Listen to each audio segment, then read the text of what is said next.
Hello, in this video we will be talking about the properties of water, what water is made of, how humans impact water, the uses of it, and many other things.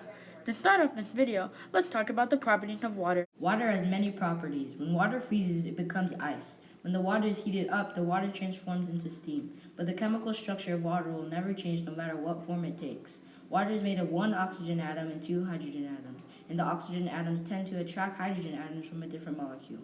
Now that we know more about water, let's learn more about the usage of it and how humans impact it. Water is one of the main substances that all living things need to survive. Without water, there will be no life on Earth. Remember, us humans are mostly made of water.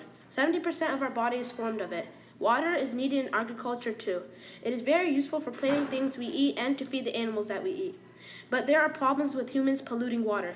We make it toxic, which causes it to be unavailable for us to use or drink.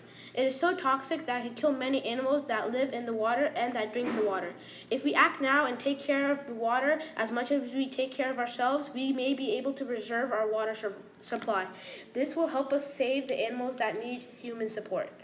There are many things that impact water. Humans impact water in many ways, but not necessarily in good ways. Humans use water in their everyday lives, but sometimes we can waste it without even knowing. Nuclear power plants can cause acid rain.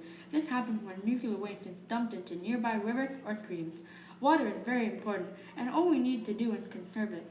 Only 1% of the water on planet Earth is available to us. We are not able to use 99% of the water in the world. Can you imagine if we could use all that water? 97% of water in the world is salt water, and we can't drink salt water.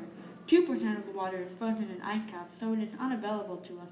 The last 1% is all we can use for our everyday lives. Just remember to conserve water. Now that we have talked about the human impact on water, let's dive right into what a solvent is. A solvent is a substance that has the capability to dissolve other substances fairly easily. Water is a substance that can dissolve most substances over time. Even though it might take a long time, water is capable of completing the task. These are the qualities that make water the universal solvent. All solvents, water has volume. Some solvents have a smaller capacity than others like water, and that's why water can easily dissolve structures and landforms. Water is a universal solvent because it dissolves the most out of any liquid, from rain to acid rain to rivers, lakes, streams, etc. Now let's talk about atoms. An atom is a piece of matter that is made of three types of microscopic particles called neutrons, electrons, and protons. The protons and neutrons make up the center of the atom called the nucleus. Together, atoms make the world around us. In conclusion, I hope we have informed you guys on how significant water is to Earth and how we need to conserve our water supply.